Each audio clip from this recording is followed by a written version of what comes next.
nous allons entamer la conférence, la dernière conférence et pas des moindres sur comprendre et choisir son statut juridique. Donc, nous allons voir un petit peu une petite introduction avant de parler aux types d'entreprises les plus utilisés, en tous les cas les types de statuts les plus utilisés en matière de création d'entreprise. Alors, donc, l'entreprise, c'est un terme juridique qui englobe toutes les formes, justement, juridiques. L'activité peut être de nature commerciale, artisanale, libérale. Ce n'est pas vous qui décidez, c'est un organisme. Généralement, il y a un guichet unique pour l'immatriculation en fonction de la description de l'activité principale. C'est cet organisme qui va vous dire si l'activité est de nature commerciale, si l'activité est de nature artisanale ou si l'activité est de nature libérale. Et donc, l'entrepreneur, c'est la personne qui dirige l'entreprise. Donc, on va pouvoir effectivement lui donner, en fonction du type de statut juridique, il aura un nom particulier. Et peu importe la forme juridique choisie, c'est une entreprise que l'on crée. Un exemple, un abus de langage, je vais me mettre en freelance. Freelance, ça n'existe pas dans le jargon de l'administration fiscale.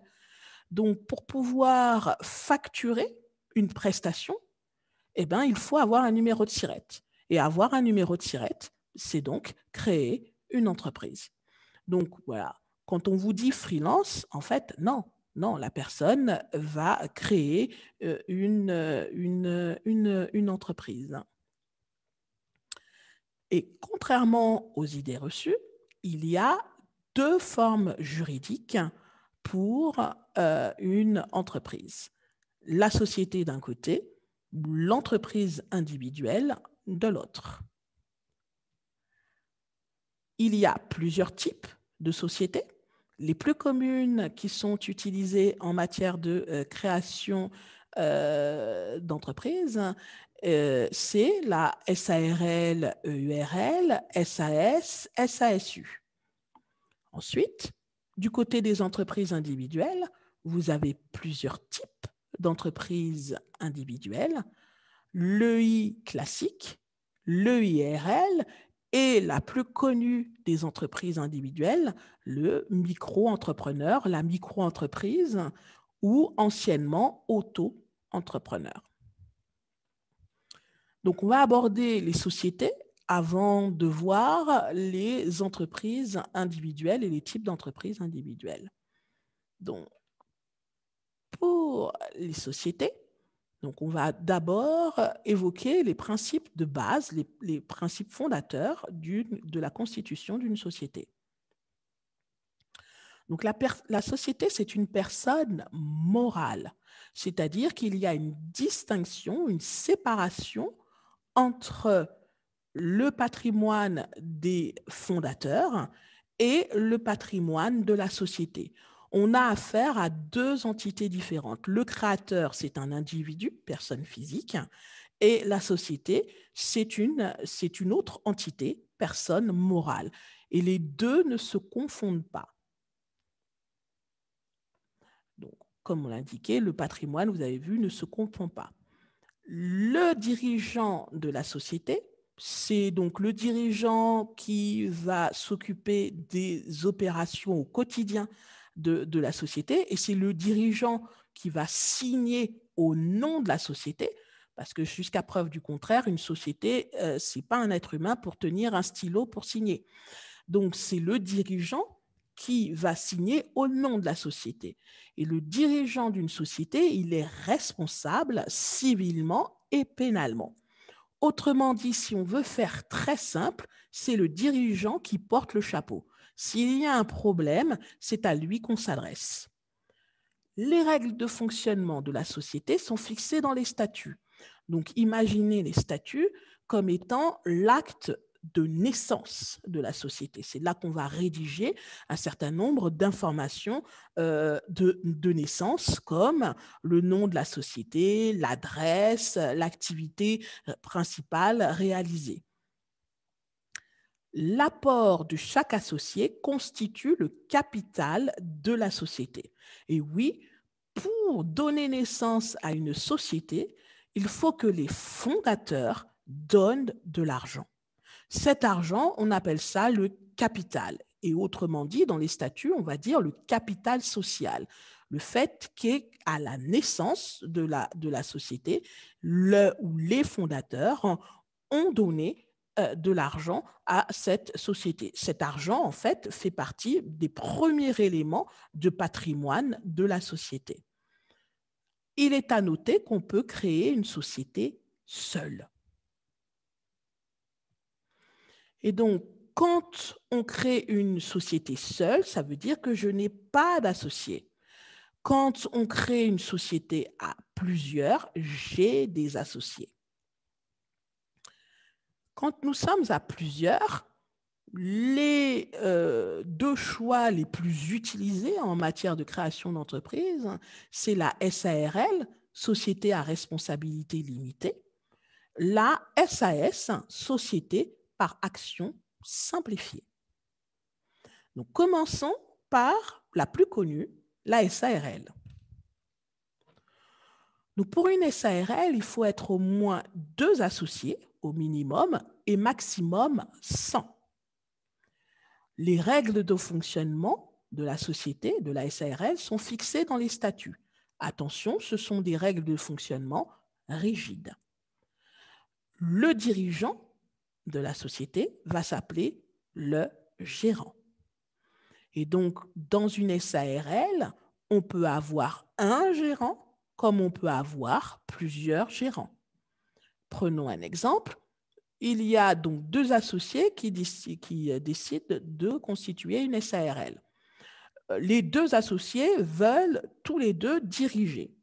Donc là, on aura 2 gérants, on va parler de co-gérance. Attention, c'est les associés qui décident. Maintenant, il se peut très bien que un des associés dit « je vais diriger », l'autre dit « ah ben non, moi, ça ne m'intéresse pas de diriger au quotidien ». Donc, dans ces cas-là, on aura une SARL avec un seul gérant. La SARL doit obligatoirement avoir un capital social. Le montant de ce capital social est librement fixé par les associés qui décident. Hop. Le régime social du gérant. Maintenant, on va s'intéresser à la protection sociale du dirigeant, du gérant. Et donc, cette protection sociale va varier en fonction du montant du capital détenu par le gérant. Si le gérant est minoritaire, donc moins de 50% du capital, ou égalitaire, 50% du capital, alors on va dire que le gérant est assimilé salarié. Et donc, sa protection sociale relève du régime général des salariés, le régime que vous connaissez tous, le régime dans lequel, effectivement, se trouvent les salariés. Maintenant, si le gérant est majoritaire, c'est-à-dire qu'il détient plus de 50% du capital, donc j'ai bien dit plus de 50% du capital, alors on dit que le gérant, donc ce gérant majoritaire, on dit qu'il est TNS, travailleur non salarié. Et là, donc sa protection sociale dépend de l'Agence de sécurité sociale des indépendants. C'est un autre système. C'est un autre système de protection sociale. Il est à noter que peu importe la situation du gérant, qu'il soit gérant assimilé salarié, qu'il soit gérant travailleur non salarié, le gérant ne cotise pas au chômage, tel que l'on entend comme les salariés. C'est-à-dire que si jamais la société ne fonctionne pas, il n'y a pas de droit au chômage. Le gérant ne cotise pas. Pour l'impôt, l'impôt donc, que va devoir payer la société. Je vous expliquais dans une conférence précédente qu'une entreprise est soumise à l'impôt comme le particulier. Donc, le particulier va payer l'impôt sur le revenu. Une entreprise va, en fonction de son type, ou payer l'impôt sur le revenu ou payer l'impôt sur les sociétés. Dans le cas d'une SARL, le bénéfice réalisé par la société, la SARL, est soumis de plein droit à l'impôt sur les sociétés. Et il faut cette notion d'impôt sur les sociétés pour avoir une notion corollaire qui est la distribution de dividendes.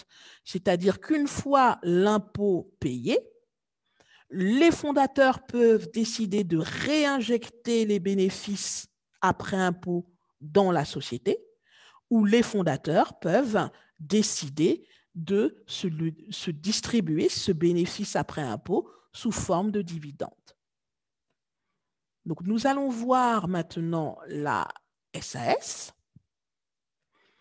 Donc, la SAS, il faut au moins 2 associés. Il n'y a pas de maximum. D'ailleurs, il est à noter que plutôt de parler d'associés, on va parler d'actionnaires pour une SAS. Souvenez-vous, SAS, Société à action simplifiée. Ceci dit, les termes actionnaires associés sont les mêmes et renvoient strictement à la même chose. Dans une SAS, contrairement à une SARL, il y a une souplesse de fonctionnement. Les associés vont fixer dans les statuts les règles de gestion, d'organisation, tout en respectant les dispositions légales. Donc, il y a des marges de manœuvre dans une SAS qui n'existent pas dans une SARL. Si on voudrait faire simple, une SAS, c'est du sur-mesure. Et donc, effectivement, les associés, il y a donc une réflexion de la part des actionnaires pour fonder la SAS, pour réfléchir sur l'organisation, la gestion de la SAS. Le dirigeant d'une SAS s'appelle le président. Et attention, il n'y a qu'un seul président. Il n'y a qu'un seul dirigeant. Il n'y a qu'un seul président. La SAS doit obligatoirement avoir un capital social. Ce capital est librement fixé par les actionnaires. Maintenant, parlons de la protection sociale du président, du dirigeant. Donc, je rappelle, le dirigeant, c'est le président. Et dans une SAS, peu importe le pourcentage détenu dans le capital, dans une SAS, la protection sociale du président est celle du régime général. Et donc, le président est un assimilé salarié. Le bénéfice de la SAS est soumis à l'impôt sur les sociétés. Donc, voilà pour la SARL, la SAS. Maintenant, passons à la constitution d'une société en étant seul. Donc, je suis seul, je n'ai pas d'associé. Là encore, les 2 choix les plus utilisés en matière de création d'entreprise, c'est l'EURL, entreprise unipersonnelle à responsabilité limitée, et SASU, donc société par action simplifiée unipersonnelle. Donc, je suis seul, mais je constitue quand même une société. Et donc, dans une EURL, on a dit, on est tout seul. Généralement, dans les documents officiels de l'EURL, on va avoir écrit SARL à associé unique. C'est vous et moi dans le langage courant qui parlons de URL. Mais dans tous les documents officiels, sur les factures, sur le CABIS, la pièce d'identité de la société, il y aura écrit SARL associé unique. À tout moment, le URL peut devenir SARL. En fait, il faut trouver un associé. À partir du moment où on trouve un associé, la transformation est facile de EURL à SARL. En général, l'associé unique est le dirigeant. Donc, il est à la fois le fondateur de l'EURL et à la fois le dirigeant. Et donc, dans une URL, le dirigeant s'appelle gérant. Et donc, pour constituer une URL, il faut obligatoirement avoir un capital social et c'est l'associé unique qui décide du montant du capital. Puisque le gérant, qui est généralement l'associé unique, possède 100% des parts, le gérant est TNS, travailleur non salarié. Il dépend donc pour sa protection sociale de l'Agence de sécurité sociale des indépendants. Alors, petit cas particulier, quand le URL fait des bénéfices, en majeure partie, au tout début, quand le URL fait un bénéfice, il est soumis à l'impôt sur le revenu. Sauf si, au moment de la création de l'URL, le créateur décide directement d'opter pour l'impôt sur les sociétés. Donc, il y a sur si vous voulez, le dossier d'immatriculation, le dossier de constitution de l'URL, il y a une petite case à cet effet. Le créateur peut décider dès le départ que l'URL soit soumis à l'impôt sur les sociétés. Si la case n'est pas cochée, par défaut, l'URL sera soumise à l'impôt sur le revenu. Parlons maintenant de la SASU. Et donc, la SASU est le pendant de la SAS, sauf qu'on est tout seul, un seul associé.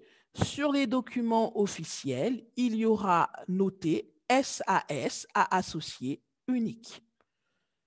Comme dans le cas de l'URL, à tout moment, la SASU peut devenir SAS. Il suffit de trouver des associés. Et justement, la SASU, c'est le type de statut par excellence qui permet de faciliter la venue des associés, la venue des investisseurs. Généralement, c'est ce qui est utilisé comme statut pour les startups. En général, l'associé unique qui est le fondateur occupe la fonction de président. Et comme on l'a dit tout à l'heure, bon, pour la protection sociale du président, cette protection sociale dépend du régime général. Il est assimilé salarié. La SASU doit avoir un capital social obligatoirement. Le montant du capital est librement fixé par l'associé unique. Dans le cas d'une SASU, le bénéfice est soumis de plein droit à l'impôt sur les sociétés. Ce qui veut dire que par défaut, quand on constitue une SASU, si on ne dit rien au centre des impôts, le bénéfice sera soumis à l'impôt sur les sociétés. Donc, je vais aller un petit peu maintenant parler de l'entreprise individuelle.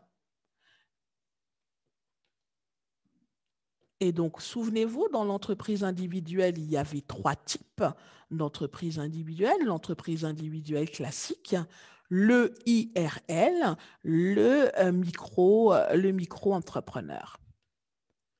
Donc, une entreprise individuelle, contrairement à une société, c'est une personne physique qui crée une entreprise sans que ce soit une société. Et donc, dans une entreprise individuelle, communément, il y a confusion des patrimoines. Donc, ce qui appartient à l'entreprise appartient à l'individu et inversement, ce qui appartient à l'individu appartient à l'entreprise. Attention, le bon comme le mauvais. Le mauvais, c'est-à-dire que les dettes de l'entreprise deviennent les dettes de l'individu. Et donc, s'il y a trop de dettes, attention, les créanciers peuvent saisir les biens personnels de l'individu.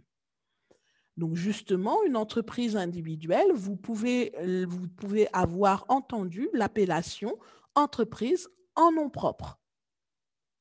On le dit aussi.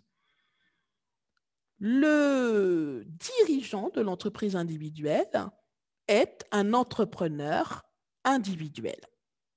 On l'appelle chef d'entreprise, tout simplement. Une entreprise individuelle, ce n'est pas parce que les patrimoines sont confondus que l'entreprise et l'entrepreneur ne font qu'un. L'entreprise individuelle peut avoir des salariés et faire appel à des sous-traitants.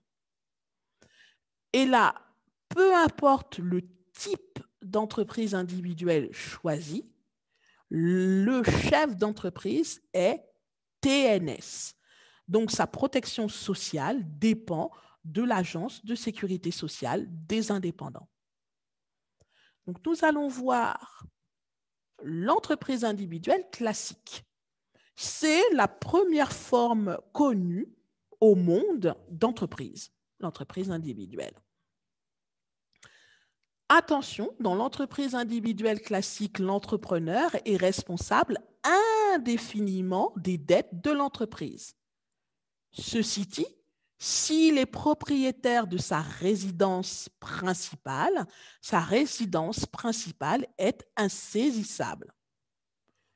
En revanche, les biens matériels à l'intérieur, oui, sont saisissables. Je l'ai dit tout à l'heure, en étant en entreprise individuelle, le chef d'entreprise est TNS, travailleur non salarié. Donc, sa protection sociale relève du régime de sécurité sociale des indépendants. L'entreprise individuelle classique est assujettie à la TVA. Elle est assujettie aux mêmes obligations comptables qu'une société d'ailleurs. Le bénéfice de l'entreprise correspond aux revenus de l'entrepreneur, excusez-moi. Donc, je reprends. Le bénéfice généré par l'activité de l'entreprise correspond aux revenus de l'entrepreneur et c'est ce bénéfice que doit déclarer l'entrepreneur sur sa déclaration d'impôt sur le revenu. Donc, vous l'avez vu. Et donc, l'État va effectivement imposer sur le revenu, l'entrepreneur, j'allais dire, l'impôt sur le revenu classique aux mêmes tranches que tout le monde connaît, comme le particulier.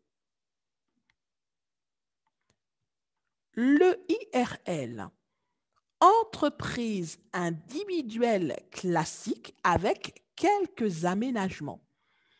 C'est l'aménagement principal, c'est de distinguer le patrimoine personnel avec le patrimoine de l'entreprise sans pour autant créer de société.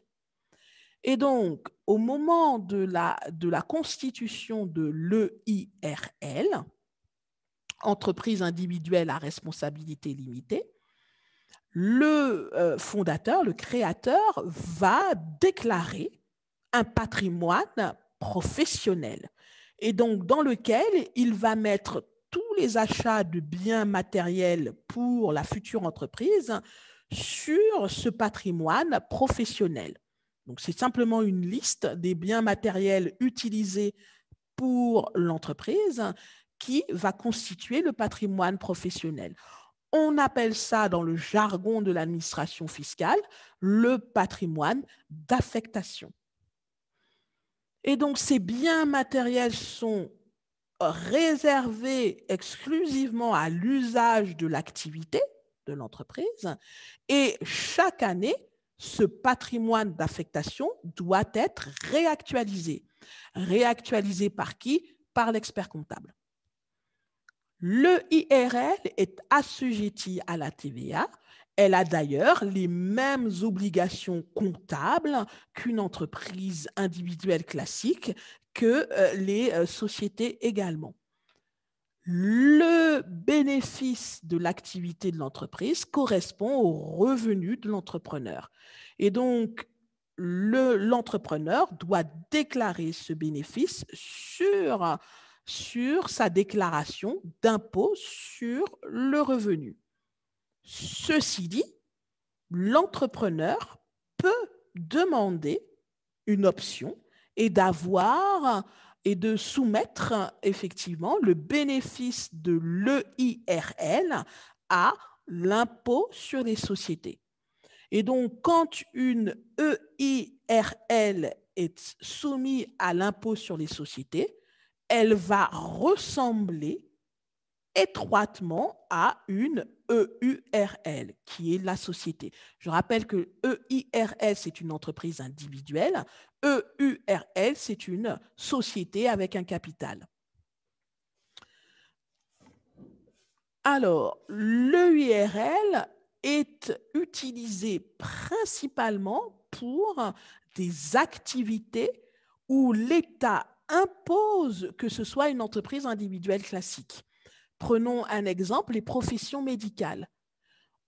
En étant en profession médicale, par exemple, en étant kiné, médecin généraliste, dentiste, l'État refuse que ces professions-là s'inscrivent en micro-entrepreneur. On ne peut pas être micro-entreprise. Et l'État refuse que ces activités-là, ces professions-là, soient exercées en société. EURL, SARL, ce qu'on a vu tout à l'heure. L'État dit que pour une profession médicale, il faut être une entreprise individuelle classique. Et donc, on l'a vu dans l'entreprise individuelle classique, l'entrepreneur est responsable indéfiniment des dettes et donc ces biens matériels peuvent être saisissables. D'où l'invention de l'EIRL et donc de déclarer un patrimoine professionnel pour ces professions-là. Dans le IRL, l'entrepreneur est TNS, travailleur non salarié. Il dépend du régime de sécurité sociale des indépendants. Donc là, très rapidement, nous allons voir le micro-entrepreneur. Donc le micro-entrepreneur, c'est le nouveau nom de l'auto-entrepreneur. Juridiquement, c'est bien une entreprise individuelle, mais avec une protection sociale, un régime social et un régime fiscal qui est spécifique. La façon donc, de payer les cotisations sociales et la façon de payer l'impôt sur le revenu sont très particuliers. C'est très particulier dans une micro-entreprise. Du point de vue donc, de la protection sociale, le micro-entrepreneur est travailleur non salarié, donc il dépend de l'Agence de sécurité sociale des indépendants. Et donc, quand on vous dit un régime spécifique, ça veut dire que les cotisations sociales et l'impôt sur le revenu sont allégés. Il y a peu d'obligations comptables pour une micro-entreprise. Et donc, les cotisations sociales vont représenter un pourcentage du chiffre d'affaires encaissé. Ce pourcentage varie selon la nature de l'activité, 12,8% pour les activités de vente, fabrication, hôtellerie, restauration, 22% pour les activités de prestation de services. Donc 12,8% du chiffre d'affaires s'entend, 22% du chiffre d'affaires pour les prestations de services.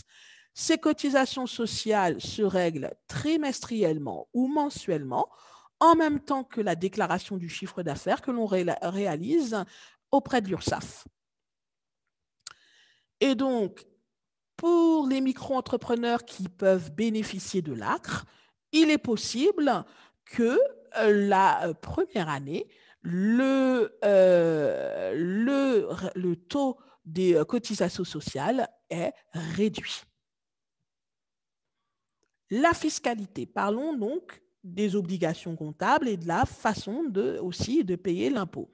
Donc, sur les obligations comptables, le micro-entrepreneur est en franchise de TVA, c'est-à-dire qu'il ne va pas déclarer la TVA, ni payer la TVA, ni la récupérer d'ailleurs. Attention, jusqu'à certains seuils de chiffre d'affaires.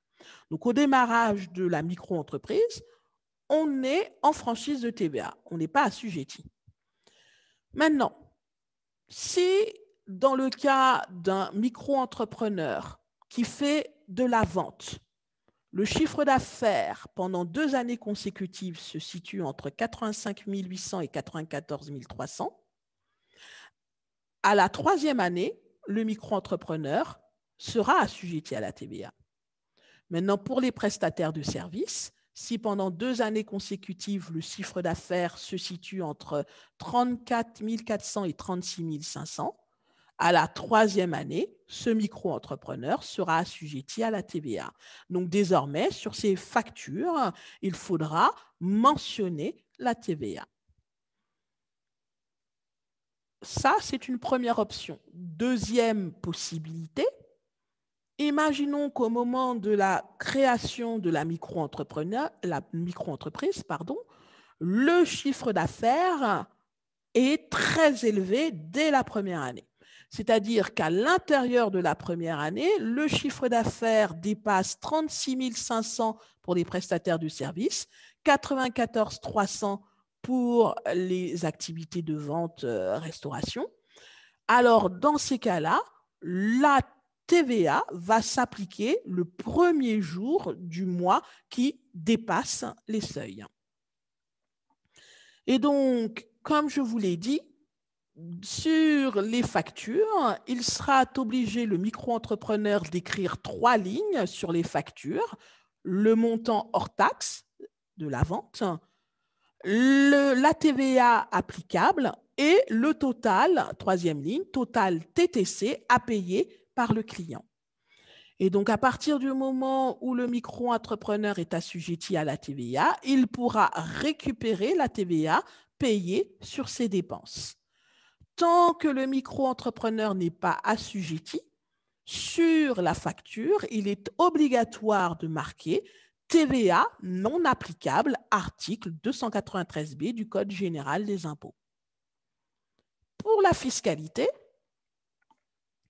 donc, nous aurons une première option. Le revenu imposable du micro-entrepreneur, c'est le centre des impôts qui le calcule. Donc, le micro-entrepreneur déclare simplement le chiffre d'affaires réalisé dans l'année sur sa feuille d'impôt sur le revenu. Ensuite, comment procède le centre des impôts? Pour les activités de vente, le centre des impôts va considérer que les dépenses correspondent forfaitairement, c'est arbitraire, hein, c'est complètement arbitraire, les dépenses correspondent forfaitairement à 71% du chiffre d'affaires. Donc, ça veut dire que le centre des impôts considère que le revenu du micro-entrepreneur correspond à 29% du chiffre d'affaires. Et sur ce revenu, le micro-entrepreneur devra payer l'impôt sur le revenu. Je prends un exemple chiffré. Admettons que le micro-entrepreneur, dans le cadre d'une activité de fabrication, hôtellerie, restauration, fait un chiffre d'affaires de 10 000 € pour l'année. Donc, le centre des impôts va considérer que 7 100 €, ce sont des dépenses, et le revenu de ce micro-entrepreneur correspond à 2 900 €. Ayant un revenu de 2 900 € sur l'année, et la première tranche pour payer l'impôt sur le revenu, c'est 5 000 et quelques, dans mon exemple, le micro-entrepreneur sera non imposable. Maintenant, pour les activités de prestation de services commerciales ou artisanales, donc par exemple un plombier, le revenu correspond à 50% du chiffre d'affaires, sur lequel le centre des impôts va calculer l'impôt sur le revenu à payer. Et enfin, pour les professions libérales, par exemple quelqu'un qui fait du conseil ou de la formation, le revenu du micro-entrepreneur correspond à 66% du chiffre d'affaires. Et donc, sur lequel le centre des impôts va calculer l'impôt sur le revenu à payer. Deuxième option,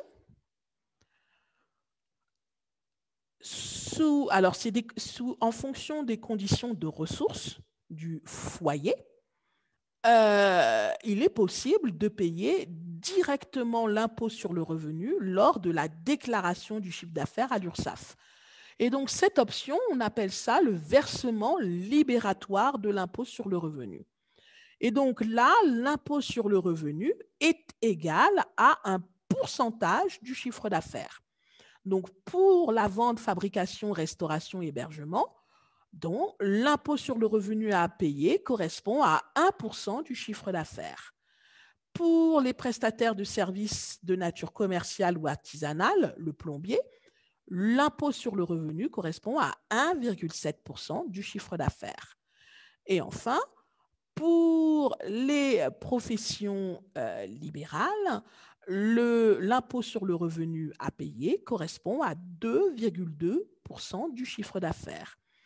Et donc, quand on est sur cette option de versement libératoire, l'impôt sur le revenu sera payé en même temps que les cotisations sociales et sur la même déclaration de chiffre d'affaires que l'on fait à l'URSSAF par mois ou par trimestre. Attention, il y a des conditions de ressources du foyer. Donc, il y a effectivement un plafond pour le revenu fiscal de référence à ne pas dépasser. Et donc, quelle est la coquille juridique qui va envelopper l'activité exercée? Ça, c'est une question épineuse. Il n'existe pas une forme juridique meilleure ou plus avantageuse qu'une autre. Il faut donc choisir la forme juridique qui s'adaptera le mieux à la situation du créateur et au projet de création. Et donc, c'est lorsque la faisabilité du projet est étudiée, que le business plan est réalisé, que là va se préciser la forme juridique de la création d'entreprise.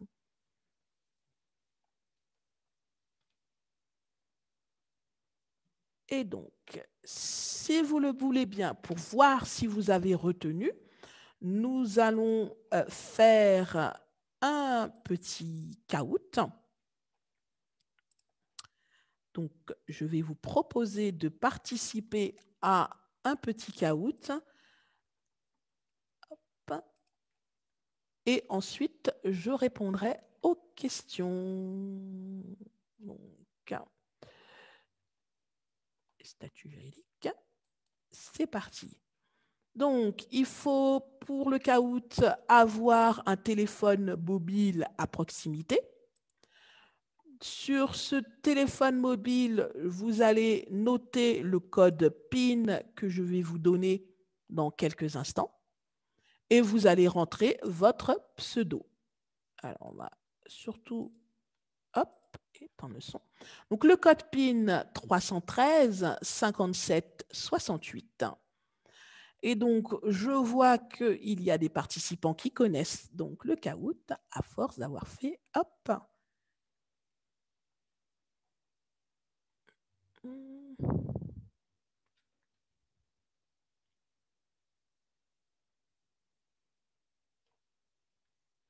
Donc 49, hop, 50. J'attends encore un instant. Donc ça y est, on va commencer. J'ai 53 participants, 54, 55. Ouais, le temps que vous soyez tous connectés. Alors, je vais attendre encore quelques instants avant de démarrer.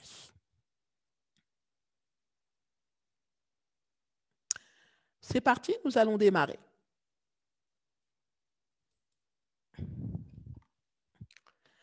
Donc, des statuts juridiques.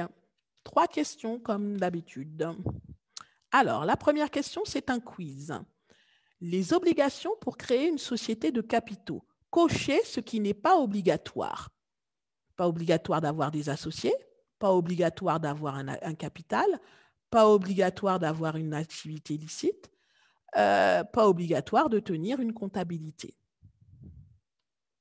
Donc, cochez ce qui n'est pas obligatoire. Pas obligatoire d'avoir des associés. Effectivement, on peut constituer une société tout seul. Alors oui, faites bien attention, il y a un temps de réponse. Hop, question suivante. Vrai ou faux? Quand on est gérant majoritaire, on est au régime général. Est-ce que c'est vrai ou est-ce que c'est faux? Vrai en bleu, faux en rouge. Donc, quand on est gérant majoritaire, est-on au régime général?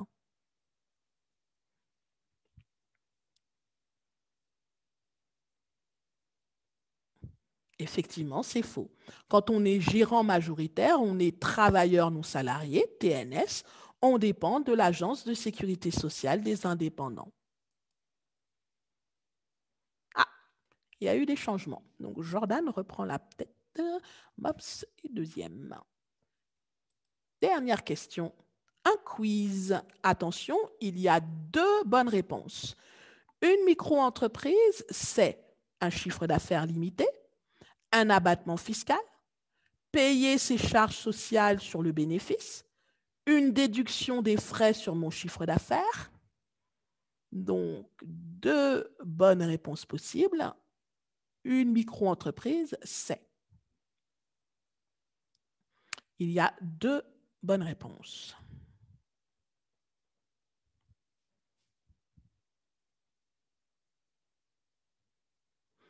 Effectivement, un chiffre d'affaires limité et la possibilité pour l'impôt sur le revenu d'avoir un abattement fiscal. Les 2, payer ses charges sociales sur le bénéfice, c'est faux. Les charges sociales du micro-entrepreneur sont payées sur le chiffre d'affaires. Et une déduction des frais sur mon chiffre d'affaires, c'est faux. L'État ne tient pas compte des charges dans une micro-entreprise. Et donc, sur le podium, nous avons en 3e position Peggy. Nous avons en 2e position Stéphanie. Et en 1re position, nous avons Loïc Marchi. 4e, Lee et Marine, 5e. Félicitations à ceux qui sont arrivés en premier. Donc, hop. Voilà. Donc, on va passer aux questions. OK. Je vais remettre au cas où le support de cours. Hop.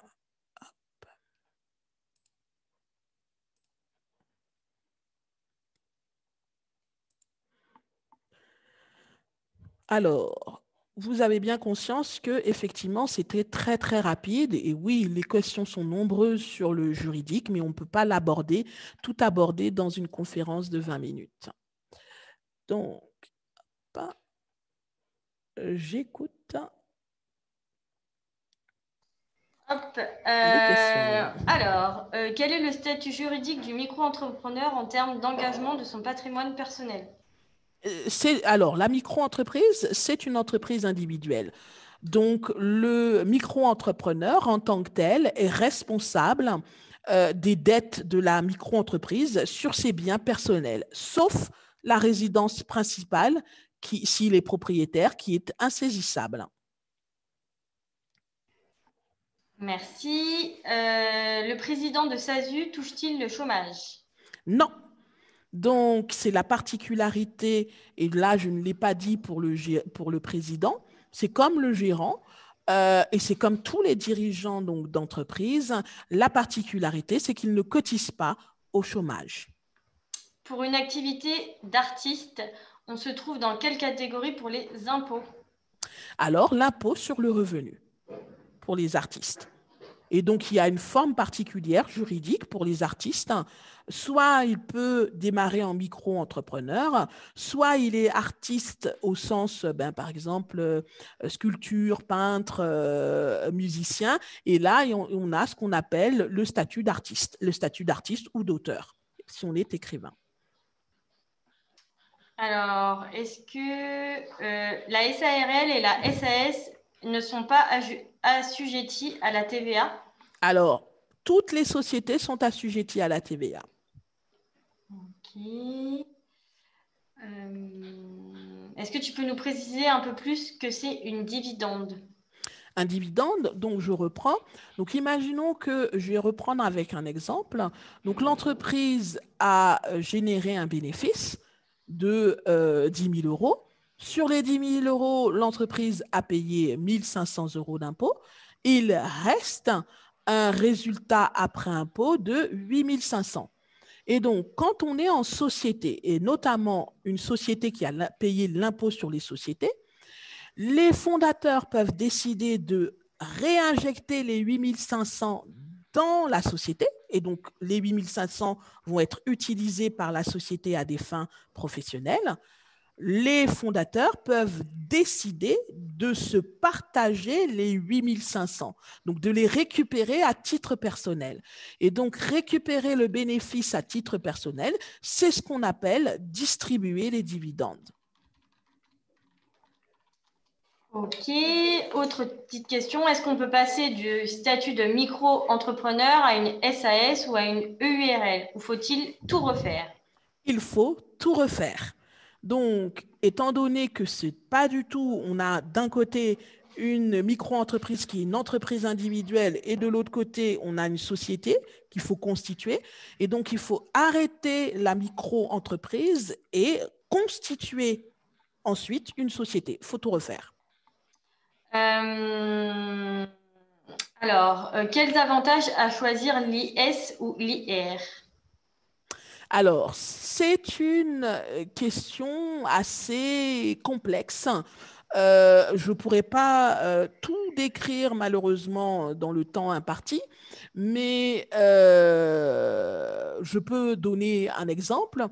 Une société où au démarrage, par exemple une EURL, où il y a une incertitude sur le chiffre d'affaires, où on ne va pas réaliser beaucoup de bénéfices, l'intérêt, c'est que sur ces premières années, avec l'incertitude du chiffre d'affaires et pas beaucoup de bénéfices réalisés, l'intérêt est effectivement de choisir l'impôt sur le revenu. Et ensuite, si jamais par la suite l'entreprise se développe très fortement, un chiffre d'affaires énorme, des gros bénéfices, alors à ce moment-là, il sera intéressant d'opter pour l'impôt sur les sociétés. Donc, je ne peux pas m'étendre sur le sujet, malheureusement. Il y a d'autres avantages et donc inconvénients. Je vous invite à nous retrouver sur nos formations pour aborder le sujet plus en détail. On vous mettra le lien. Donc, on propose une formation comprendre et choisir son statut juridique. Je vous mettrai le lien. Il y a une petite question. Pour une création d'entreprise à 3 ans de la retraite, pour quelqu'un qui a toujours été salarié, confirmez-vous qu'il est préférable de choisir le statut dans lequel le dirigeant reste assimilé salarié de façon à ne pas changer de caisse de retraite? Société. Alors, ça va dépendre. Ça va effectivement dépendre. Quand vous êtes à 3 ans de la retraite, si vous êtes proche de l'annuité de cotisation, c'est-à-dire qu'on est à 42 ans à peu près d'annuité, donc si vous êtes proche de la retraite, il faut savoir que si vous avez été licencié, donc, vous avez droit au chômage. Et au chômage, avec l'allocation chômage, vous allez pouvoir finir de cotiser dans le système du régime général. Et donc, quand c'est le cas, quand on est dans une configuration où on est à 3 ans de la retraite, on a droit à l'allocation chômage. Grâce à l'allocation chômage, on va finir de cotiser dans le régime général. Et donc, on peut créer en parallèle à côté une micro-entreprise. En revanche, si on n'a pas d'allocation, c'est-à-dire qu'on n'a pas été licencié, on a démissionné de son propre chef, on n'a pas du tout d'allocation chômage, il reste donc 3 ans à cotiser. Alors, dans ce cas-là, oui, il faudra constituer une entreprise qui permet de conserver pour le dirigeant la protection sociale du régime général et de finir de cotiser dans le même système. Donc, attention, c'est en fonction du cas de figure de chacun pour cette réponse-là. Peut-on être salarié et en même temps auto-entrepreneur? Comment ça se passe au niveau fiscal et régime social? Alors, oui, effectivement, on peut être salarié, donc on a un employeur et en parallèle, on a l'activité de micro-entrepreneur. Donc, sachez que pour le centre des impôts, ça ne le gêne pas du tout. Vous allez payer l'impôt sur le revenu qui correspond à votre activité de salarié et vous allez payer l'impôt sur le revenu qui correspond à la micro-entreprise.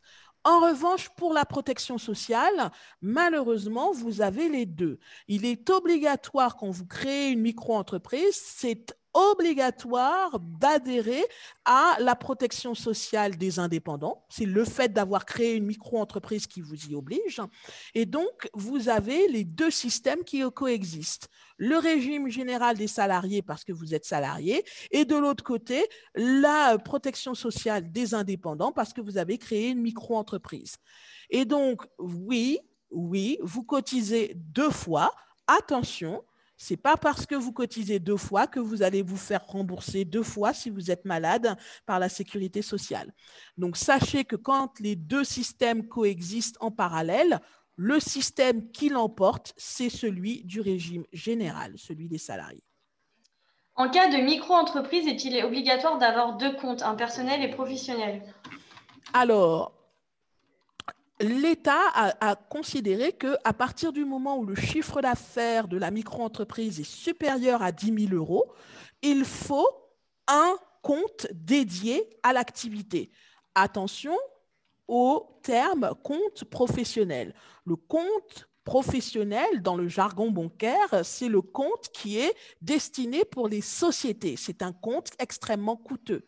L'État vous a dit simplement un compte dédié, un compte différent du compte personnel. Donc, dans ces cas-là, il faut ouvrir un second compte personnel dans lequel on va effectivement, qui sera dédié à l'activité du micro-entrepreneur. Si on est auto-entrepreneur et auteur d'un livre, doit-on obligatoirement s'inscrire auprès d'un organisme spécifique aux artistes? Et lequel, s'il vous plaît? Non. Alors, on n'est pas. Alors, c'est soit vous êtes auto-entrepreneur, soit vous êtes auteur inscrit aux AGSA. C'est ou l'un ou l'autre. Si vous décidez d'être auto-entrepreneur, eh ben, les ventes du livre sont considérées comme étant le chiffre d'affaires. Que se passe-t-il si le dirigeant ou gérant tombe malade? Y a-t-il des aides pour que l'entreprise tourne quand même?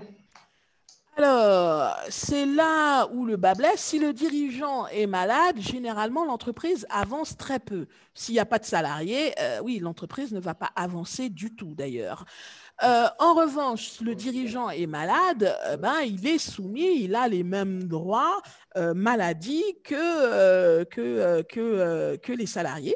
Par contre, si la maladie est prolongée, il vaut mieux alors, sachant, quand on dit malade, si on subit en tant que dirigeant, on est sujet à une maladie de longue durée, il vaut mieux, par précaution, souscrire à une assurance en perte d'exploitation. Et donc, si jamais on tombe malade pour une longue durée, c'est l'assurance qui va prendre le relais au niveau de l'entreprise. Lorsqu'on crée une SASU, est-ce vrai si on ne se déclare pas comme salarié et qu'on ne touche pas aux bénéfices chiffre d'affaires, on peut, en tant que demandeur d'emploi, effectuer son actualisation normalement et toucher ses indemnités jusqu'à épuisement de celle-ci? Tout à fait. Et donc, oui, c'est tout à fait le cas. On peut continuer à bénéficier de son allocation chômage tout en ayant créé une SASU, une SASU ou une SAS. Par contre, le Pôle emploi va vous demander expressément de signer un engagement comme quoi vous ne prenez pas de salaire ni vous touchez aux bénéfices. Ce document est aussi non seulement signé par vous, le dirigeant, mais aussi signé par l'expert comptable. Vous vous engagez à ne prendre aucun salaire, aucun bénéfice vis-à-vis du Pôle emploi. On va prendre 2 dernières petites questions parce que Voilà. voilà, on approche de la fin. Quelle est l'imposition des dividendes pour la société et est-ce que les dividendes sont également imposés sur le revenu une fois touchés par les associés? Alors oui, l'impôt, les dividendes sont taxés. Et donc, il faut compter à peu près, donc il y a deux possibilités, je vais essayer de faire très simple. Vous avez ce qu'on appelle la flat tax, c'est 30%. Et donc, du coup, sur les dividendes pris, il faut retirer effectivement 30% en termes d'impôt. Sur les 30%, c'est les dividendes qui restent sont imposés à nouveau sur le revenu.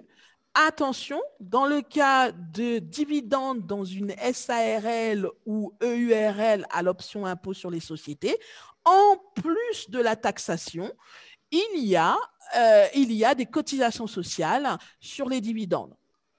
Donc oui, les dividendes sont taxés.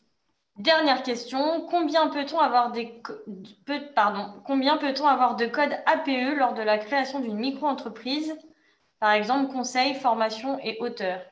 On n'a qu'un seul code APE et ce code APE est en fonction de l'activité principale. Et donc, lors de l'immatriculation, peu importe le type d'entreprise créée, lors de la constitution de l'entreprise, l'immatriculation, on demande au créateur d'indiquer quelle est l'activité principale. Et en fonction de l'activité principale décrite, il y aura le code APE. Il n'y a qu'un seul code APE. Ok, eh bien, si vous voulez en savoir plus, je vous invite à participer à la formation Comprendre et choisir son statut juridique, donc, qui dure 16 heures. C'est une de nos formations les plus courtes, mais aussi les plus incontournables, puisque on le voit encore aujourd'hui, il y a de nombreuses questions sur tout ce qui est statut juridique.